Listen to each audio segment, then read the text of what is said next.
All right, let's go. Hey there, I'm Sierra, and welcome to When She Manifests. Today we're going to talk about what to do when you're lacking support from family around the dreams and interests you want to pursue. Now, I don't want to waste your time, so let's get right into it. My first piece of big sis advice to you is to never take anything anyone says to you personally. So I know everyone's telling you what you should and shouldn't do with your life, who you are, who you can and can't be. So how do you fix that? You don't. And yes, I'm including loved ones in that too. It's easy not to take things personally when it's from a stranger because you're like, they don't know me, but that loved person in your life that just knows you inside and out, they can know you inside and out, but do they actually live your life? Are they actually experiencing the feelings you're experiencing in your body? Or are they just projecting things onto you? I've had several manifestation clients who talked to me about having family who kind of critiqued what they wanted to do with their lives. And I even had one person who was really excited about pursuing something for their life until they had a family member critique it or talk about it. I've had someone else who was putting post-it notes up in their room of how they wanted to see themselves in the future and what career path they wanted to go down, and they've had people laugh at it. I even seen Facebook group threads where people felt hurt because they had a friend or someone who laughed at their dreams. So no, loved ones aren't omitted from this group of people to not take things personally from. It's really sad for me to see anyone just start to question themselves because of what someone else is saying, even if it's something they're really excited about doing. That was definitely me in the past, and I have grown past that a lot. Still working on it, but I'm way better than I was before. Now, when someone is going to tell you about like what you can and can't do, we have to remember that a loved one may be trying to guide us into the right direction, but through what lens? Through their own fears and insecurities, through the experiences they've had in their lifetime and in their timeline, based on what they've seen and what their subconscious has declared as truth around what they've experienced in their life. We always have to remember that there are no rules to how life can turn out for anyone. You don't just get like plunked down, just bloop, okay, that's the path you go down. That's exactly how everything's gonna play out. That's not how life works. A big portion of anyone's life revolves around mindset and how they choose to believe things can work out for them. And this isn't bypassing or dismissing anyone else's experiences of life and where they're at in life right now, but there is a lot to mindset regardless. I wanted to follow this up with a quote from a woman named Sahara Rose who wrote a book about discovering your dharma and your purpose in life.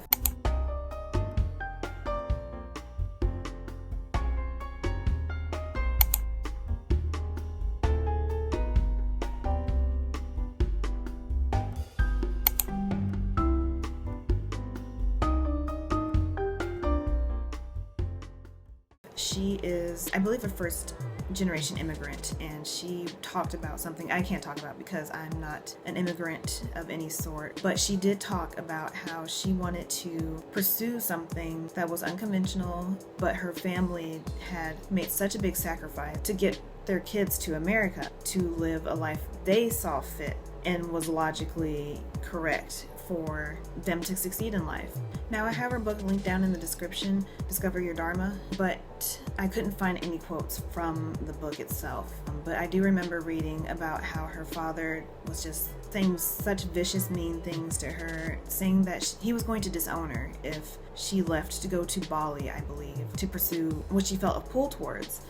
And that sounds very scary to deal with that and wanting to do something, but having family get very, very passionate around you not doing that thing. Her take on her family's response was that it was out of love and fear for her. They wanted her to do something that in their minds was the logically correct thing to do, and they were concerned and they were willing to do whatever it took to stop her. Also down below, I do have a link to a post she made in one of her, I think a Facebook group she has, around how she works through those feelings when something is running through her head as just like the worst case scenario of what can happen and is halting her from actually taking action. So I would definitely highly recommend checking that out to try that practice yourself. In a nutshell, it's just saying, and then what? If this happens, and then what? And she has an example, and there's some people in the comments talking about their own examples. But yes, overall, in this first chunk of the video, just don't take what people say personally. More than likely, they're just telling you something based on their model of the world through their lens that they see the world through. And also remember that there are no hard and fast rules about how life will turn out for anyone pursuing anything or doing anything. Life is like a box of chocolates. You never know what you're going to get. My next piece of advice for you is to start developing your self-love, your faith, and your intuitive muscles. And to start this off, I want you to start believing that the desires that you have in your heart are meant for you. You have to truly believe that God put those desires on your heart, whether it's to become a mom, a parent of some sort, to be a fashion designer, to go into film and editing, or just something. You have a purpose that you want to pursue, and it's on your heart for a reason. And the reason I say that is because you're not out here just, dying to become a contractor or to work in the sewage industry or to make teddy bears for kids or adults. That may sound good. Maybe some of those things are things you want to do, but for the general population, I'm pretty sure that some of those things are things that you aren't really just like geared up and just swooning over and daydream about, because that's not meant for you. And for the people that it is meant for, that's because that is the desire that was put on their heart, something that they want to pursue, something that they want to do, but it's not for you. Speaking from a law of attraction point, since I am a manifestation mentor, and don't log out if you're a Christian, I'm speaking to you too. You have to have faith that you are divinely protected, that you're safe and secure, and that everything will work out exactly how it's supposed to. Start becoming self-aware around the things that make you feel really expansive and things that you just want to say heck yes to before the creeping thoughts come and saying, oh no, don't do it, don't do it, don't do it. That's your ego talking, and it's trying to protect you. Your subconscious mind is always trying to protect you. And honestly, that may mean that it wants you to stay safe in something that you're familiar with. Even if it's a discomfort or an uncomfortable place to be in, your mind knows that it's familiar. It knows the outcome. It knows what's going to happen in that cycle. That's why the growing pains happen when you step outside of that version of discomfort and move into the discomfort of the unknown. Your mind freaks out because it's like, I don't know what's going to happen. I can't do it. I can't. But you have to move past that. You have to thank your ego for trying to protect you, but you've got this. And this all requires some baby steps. You don't have to just jump right into these things I'm telling you today, and even the stuff in the future, but it will take some baby steps to start making those changes and start reprogramming your mind to think differently, and then you'll start reacting differently. To start learning how to trust yourself, start making small promises with yourself that you know you can keep. Whether it's, I'm going to get up and brush my teeth. Even if it's something you do every day, make that promise to yourself and then actually do it. Start working those tiny baby steps, and then you can move up into bigger things. Maybe try it for like 2 weeks and see what happens after you've done little baby steps where you're telling yourself you're going to do something and you actually do it, no matter how small. The more you work on trusting those nudges that God's putting in your heart, and the more you practice self-awareness and discernment around what is coming from God or your inner knowing versus external influences and validations and things, the closer you will be heading down the better path for you, because we've been trained and programmed to hear those external voices of validation for way too long, and they become louder than the inner voices we need to hear to live our best lives. The next point I want to make kind of goes with the last point I just made about your ego wanting to protect you and keep you safe. Your subconscious mind basically wants to keep you in a familiar place, even if it's uncomfortable. So when it comes to choosing careers and such, if you have that privilege, think about how safe and protected can you be in that.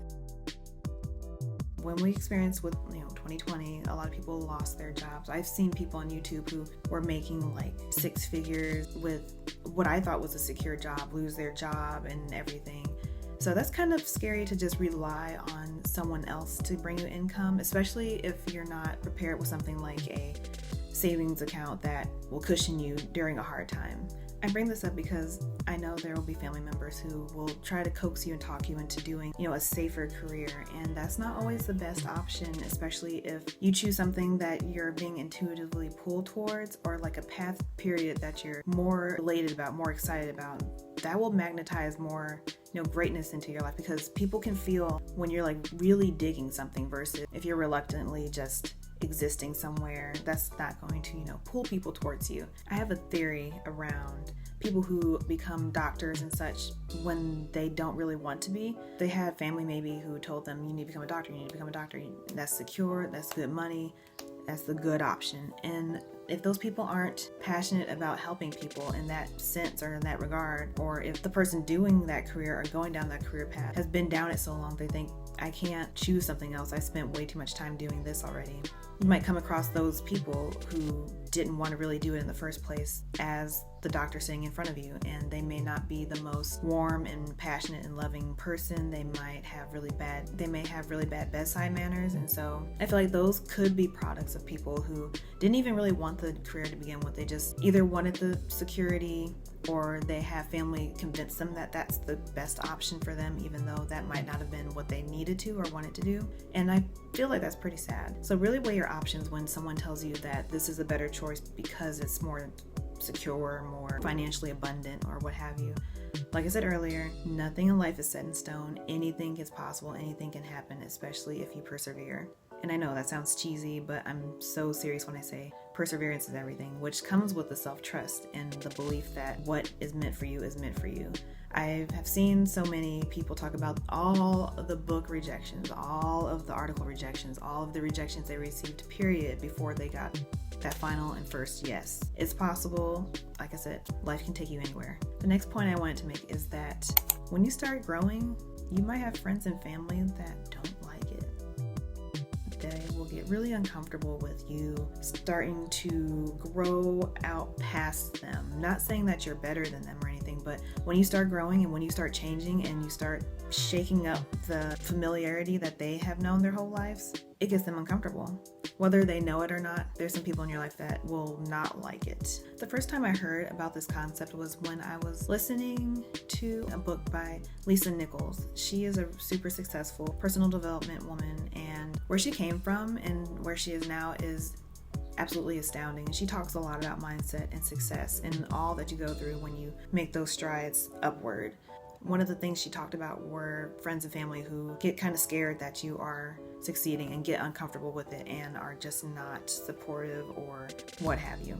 Now, I have one of her quotes here from a Mind Valley article, which I will have linked in the description below. And she says, while you're walking on your journey, your God's calling, your passion, or your purpose, some days you're going to have to take that walk alone. And in the article, it said, the truth is, people often won't understand your journey or your ideas. Every great leader, every successful entrepreneur, every amazing visionary has had to walk the path the less traveled at some point, and it does feel lonely. You will probably feel some hurt when your family or friends or old tribe doesn't understand the new you or your new ideas. Stick with it, know your mission, know what you want, and pursue it. Facts. The next thing I want you to do is stop seeking validation outside of yourself. This goes along with the trust thing, but I'm going to dive into a little more detail with this. I want to ask you, have you ever stood 100% in your own corner? I have heard people, and I've done it myself. I've been a victim in my own life and wondered, why isn't so-and-so supporting me on this? Why doesn't this person believe in me when it comes to what I want to do? I need to get this person's okay before I do this. And you have to step back and ask yourself, when have you 100% ever been in your own corner? I learned this from a book called Get Rich Lucky Bee. Again, in the description it'll be. But that was life-changing for me. It blew my mind seeing someone put into those words that you're never in your own corner. Why are you looking outside of yourself for people to be in your corner when you're not yourself in your own corner? And I was like, dang. We truly have been taught our whole lives to just rely on other people to tell us how we're doing. Whether it's teachers and grades in school, or we've been, which makes sense, told to ask permission from our family, our parents, or legal guardians for things as kids. We have to ask permission, but we're never taught outside of that to stand on our own 2 feet, to practice our own level of thought, or just, be independent of seeking validation or seeking an okay from people, or things along those lines. We were never taught to just empower ourselves or to listen to ourselves, our gut instinct to do something. I, for one, as a manifestation mentor that's a Christian and likes to talk to spiritually curious Christians, definitely say to start working that muscle, because that's what God channels through to you. He gives you those nudges, those pings, those feelings, those intuitive feelings. And there are so many layers that mask that because of all the years of just society and influences of people in our lives and the media just kind of muffling that. And once we learn how to unearth that, we can start talking with God about these things and start getting those intuitive hits much stronger than if we never practiced self-awareness in the first place. But if you're someone who's currently, living under someone else's roof, or just with family, or you're too young to be just like I'm gonna do what I want. Screw you. No, if you're someone like that and they're still living under someone's roof where they're telling you you can't say or do what you want because you're under my roof, there are other ways you can start practicing empowering yourself and standing up for yourself, and that is with boundaries. Learning and implementing boundaries are one of the best pieces of self-love work that you could ever do, and it does take work, especially if you never established boundaries before and you were never taught about them. I legit learned about boundaries like maybe 2 years ago, maybe.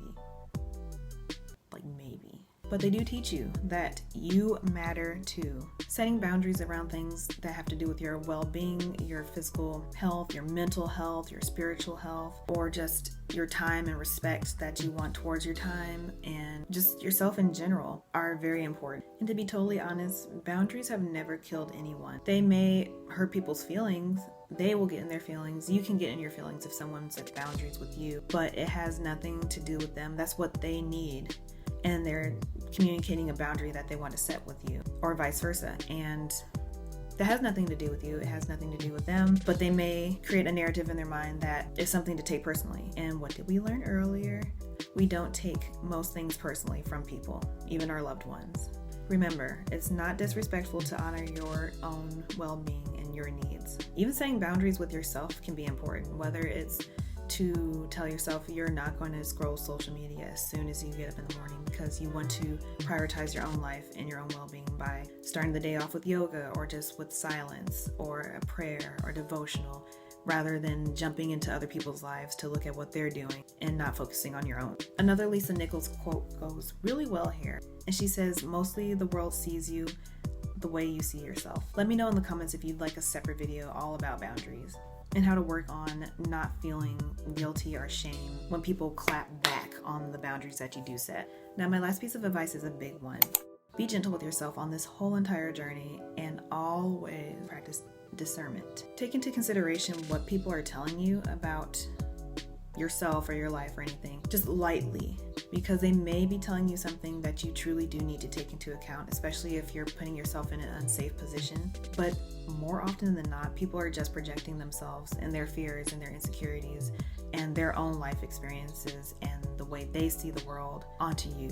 But I don't want you to get into a place where you're just in your head, just like pushing everyone away, some people might really have something to say that you need to hear, and you might pick up something from someone that you really needed at the time.